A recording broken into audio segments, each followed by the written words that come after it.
Hey everyone, welcome into Rally Cap as we get through April here. It's a good time to check in on offensive production around baseball. Parker brought up something I thought was interesting. He had brought up something going on in New York with Ben Rice and the Yankees. But I think, Parker, the number one thing that has piqued my interest offensively here in April is some of those guys atop the top 10 offensive war list. Quite some head turners. Yeah, I mean, well, one thing I wanted to point out is that never in my life that I think I would find a world where Ben Rice out of Dartmouth is like the best hitter in baseball. He's a left-handed hitter. He plays first base most of the time, some DH and catcher for the Yankees. And through 70 plate appearances in his first 18 games, we're talking about a guy with an OPS over 1100 and a WRC plus over 200. Um, and I just think it's interesting because the Yankees find themselves in a unique position where if their offense is productive, if their offense is really good, then they're going to probably make themselves into a World Series contender because we know that the pitching's there for them. Um, the pitching was not really the problem at any point last year, and it only seems to have gotten better this year with the found money that is like Cam Schlittler. So if the offense continues to improve and get better and guys like Ben Rice develop and he won't maintain a 200 WRC plus for the entire season, but if he continues to hit well, that's one of the best case scenarios for the Yankees. And the reason this is so strange to me is because Aaron Boone is still continuously deciding to sit Ben Rice against left-handed pitching in favor of Paul Goldschmidt. And look, Paul Mm. Goldschmidt's great. He's a great ball player. He's 38 years old. He has an MVP under his belt. And he's right-handed, which means you naturally think you should hit him against lefties. But I'll just go out there and put it out there for everybody to see. Against left-handed pitching, in 16 plate appearances, Paul Goldschmidt's hitting 167. And against left-handed pitching in 15 plate appearances, Ben Rice is hitting 286. So, like, what are we doing here? And what is Aaron? Maybe we're load managing. That's fine. Maybe you're just trying to get some playing time for a veteran guy. That's fine. But like, if we're talking about a team that was scuffling and dropped 5 consecutive games after starting off the year 8-0, like you need to get the right guys in the order on the right days. And getting Ben Rice in the order when he's got a 219 WRC plus seems like the most important thing that Aaron Boone should be doing. Am I wrong? N- I don't think so. And I think this is a classic example of, and we talked about it together multiple times, the over reliance on the things that we're comfortable with in the sport. Like I think we've gotten so comfortable with the platoon setup, so comfortable with just the automatic in our brains, lefty, righty, righty, lefty. Um, I don't know about you, Parker. I've always felt if you want to be an effective baseball player in this league and a good ball player, you need to be able to hit from both sides of the mound, period. Just period. Yes, And the best, absolutely. most I agree. elite hitters do that. And I think managers do a big disservice to someone like a Ben Rice, who clearly is a talented offensive production player, by just saying, you're going to be a platoon and you're going to be a platoon for as long as you're in my dugout. And that's just, I think, a crappy approach. So I could see it if there was actually an alternative. Like you say, Paul Goldschmidt is to me not enough of an alternative to make the case. So I'm not sure why on an offense that has its warts that you're not giving Ben Rice more at bats. I'll frame it this way. Um, you'd mentioned their pitching is certainly kind of keeping them in the green. They're 10-8, second place in the AL East, but their offense is still a typical Yankee offense, Parker. Because if we look at kind of where they're at, I always like to compare home runs versus on base for a team like the Yankees. They are in all of baseball. They are. I literally just had it. Of course, I had it in front of me, and is it in front of me anymore? Of course not. Why would it be? All right. Okay, I swear to you, I'm not losing my brain. I'm gonna like, guys. Let me just tell you, Parker and I are struggling so hard with technology tonight. I'm ready to just call it Technology quits has right here, right been now. not Oh my goodness. okay. Okay, we're back. So home runs in all of baseball, the Yankees are fifth in all of baseball in home runs. However, With 25, yes. at yes, 25. However, average, okay, in all of baseball. Again, I am not asking for league. I'm asking for everybody. Average in all of baseball. The Yankees are 27th in all of baseball. Okay, Yeah. that's a 212 team average. And then if you're going to take it For one step further OPS, and they're go to, 17th. For OPS, there they're you 17th go. with the 696 OPS. That's exactly what I'm talking about. Is this is a team that again is relying on the home run to score Mhm. runs, and that only gets you so far. Thank God their pitching has stepped it up in the first month without Garrett Cole, without Carlos Rodon. So that's going to get stronger in about a month. But geez, like I'm just so tired of this team being the Yankees that can't get on base, that can't hit for average, and are relying on solo bombs. Like this is not what Yankees fans wanted. And I think if you want to improve upon that, you really have no choice but to give Ben Rice more at bats. Yeah, no, I couldn't agree more. You need to get the best player on your roster, at least the best hitter on your roster at this particular point, as many at bats as possible. So, I mean, that was kind of what I wanted to cover in terms of Ben Rice, but I also wanted to roll this into more of like a bigger picture offensive player production standpoint because there's a couple guys that are currently kind of popping off that I think really deserve some flowers. First things first, Jordan Walker. Has this guy actually arrived? Like this guy, this is Jordan Walker is somebody who I mean, over the last few seasons, he has not been very good. He was supposed to be this great can't miss prospect, but I'll tell you, over the last two seasons in 2024 and 2025, it is a negative 2.5 combined B war with a grand total of 11 home runs. And let's see, a 72 and a 67 OPS plus in the last two seasons. But in Mm, 2026, we are talking a 207 OPS plus, a major league leading 8 home runs in his first 18 games and 1.7 WAR. So let me put it this way. Last year, he had negative 1.7 WAR. This year, through 18 games, he's already accumulated literally double the WAR he had last year simply by wow. being positive the same amount that he was negative last year. Wow. That's wild. I'm just so happy for the guy. I mean, like you said, he Mhm. he was a top prospect in baseball. The Cardinals were counting on him to be part of a next core. And I'm gonna be honest with you, and I was one of those guys. I was ready to write him off. I basically Yep. had. I had no expectations for Jordan Walker.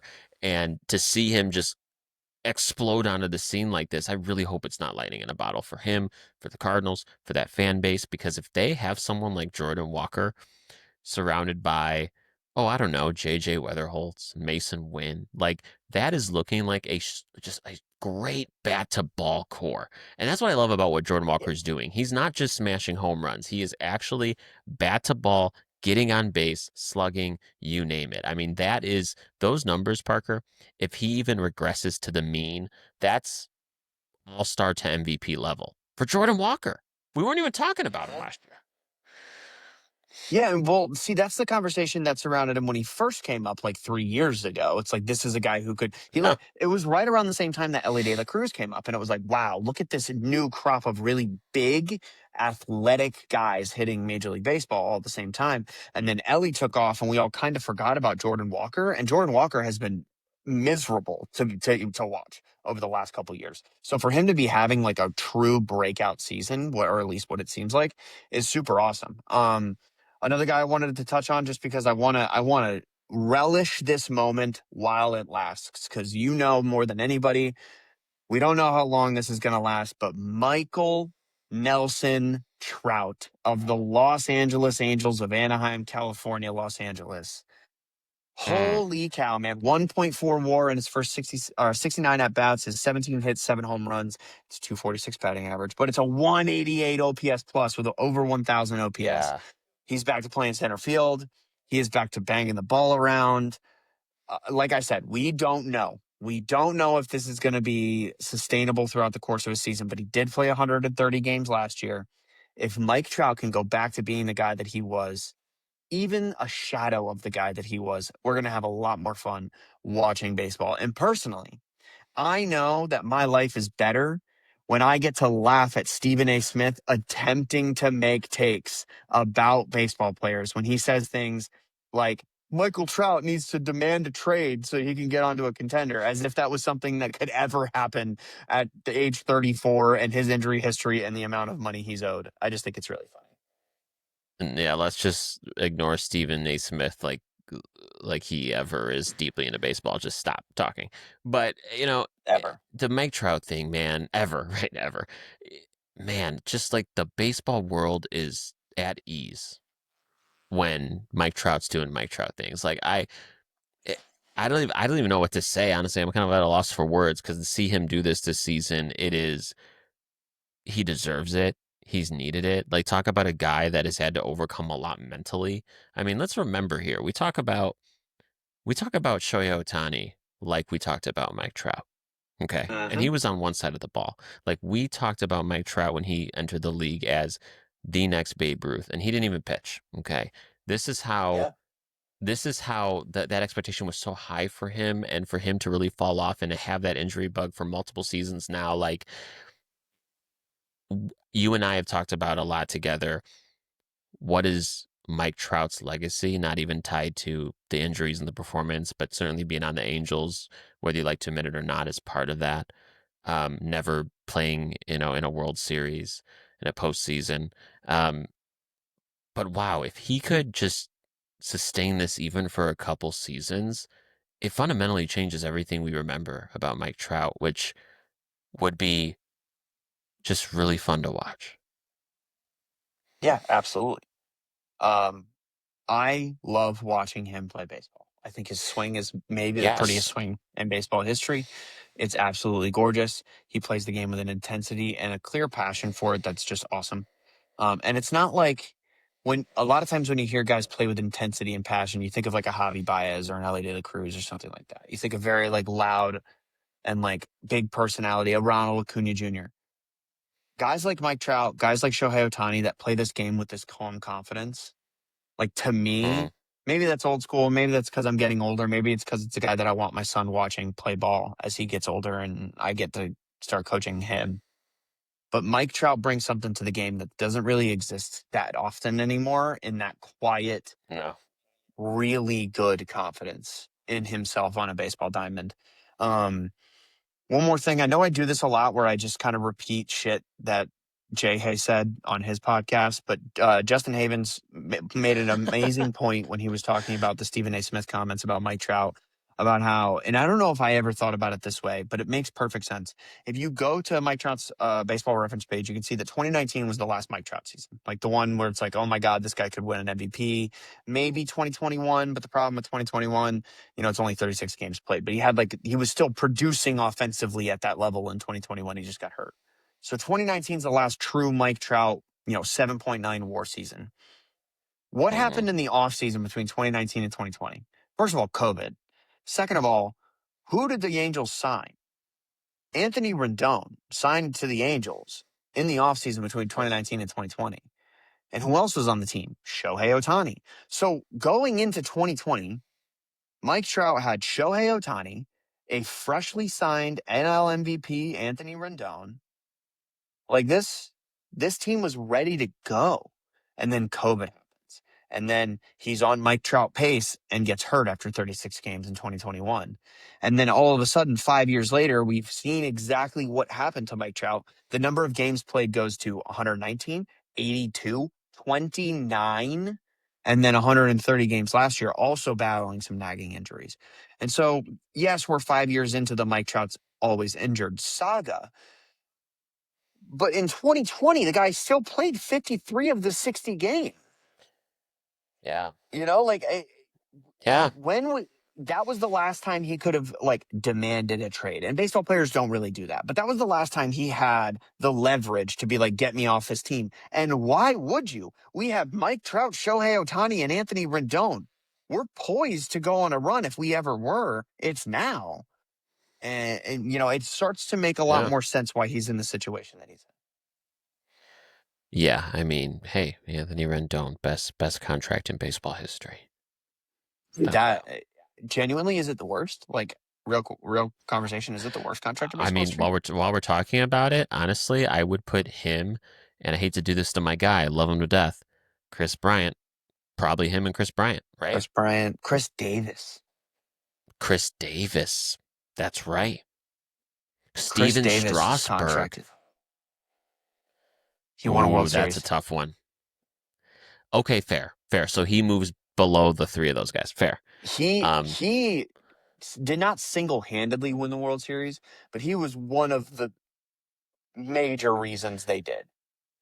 yeah, no, that's fair. That's fair. And then after that is absolutely just terrible. After that, like that was it. Was, yeah. Just that. Um, Patrick Corbin's wow, contract was that really bad, but it just wasn't the numbers. Patrick Corbin, that was a bad one. Man, this is a whole thing. We could We could talk do a about this video by on this. itself. That we're Yeah. gonna have to pin this and do that because that's worth a We did the conversation. best contracts. We did. Maybe we should do the worst. That's something maybe we could do as we get to the dog days of summer here. Um, well, folks, a lot of things going on around league offensively, and I'm just looking at the top three now in average in Major League Baseball. Andy Pages of the Dodgers, C.J. Abrams of the Nationals, Otto Lopez of the Marlins. Do tell us Otto who's got Lopez is staying on a power. tear. I know you. Before we go here, Parker, to wrap up. When you look at the top, 4 or 5 guys, particularly on your WAR list, who's legit? Who's got staying power on this list? Well, I'll go back to what you were saying about average, because to me, the guy that has staying power in terms of average, there are 4 guys at the top of the list that really draw my eye. And like you said, Andy Pages. Also, I don't know, did Yandy Diaz not pop up either? Because I didn't see him until I pulled up the MLB list either. But then, yeah, CJ Abrams, Otto Lopez, and there's another Marlin and Xavier Edwards, by the way. If I Yeah, had to pick out of those, I guess 5 guys who's going to stick around, it's most likely I would say Yandy Diaz, because he's a guy who could like quietly win a batting title and has been close to doing that in the past. But holy crap, Andy Pages. Like, this is a guy who exploded last season very quietly because he was on the Dodgers. And then, like, everybody kind of looked his name up on Savant after he made that catch in Game 7 of the World Series and realized he had an incredible season. And now he's back to just having another incredible season. He already has 5 home runs and 21 RBI. He's only struck out 18 times. He has a 4.03 average with a 1.125 OPS. Andy Pages is the real deal. yeah. I mean, honestly, I was probably one of those guys, Parker. I vividly remember looking up at the end of last season, at the end of those playoffs, and looking up Pajes, and my literal words were, "Wait, what?" Because I just Dude, didn't I just said it register. that way because that's what I did too. I was like, Pages. What? One thing I'll say before we head out is I want everyone to watch Cubs second baseman Nico Horner. He is having Horner. one of the best offensive seasons for a second baseman ever. And if he can maintain it, we're talking Jeff Kent and beyond baseball seasons for a second baseman. Yeah, absolutely. Big eyes on Nico Horner. Yoran Alvarez is back. There's a lot of really good offensive players.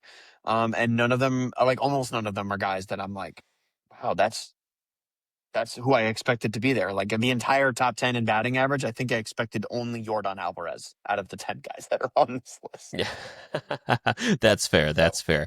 You tell us, folks, who do you have on this list of top 5 average in MLB that has the most staying power? Please let us know in the comments. Make sure you're liking the videos, subscribing to the channel, and of course, following us here at Rally Cap. Take care, gang.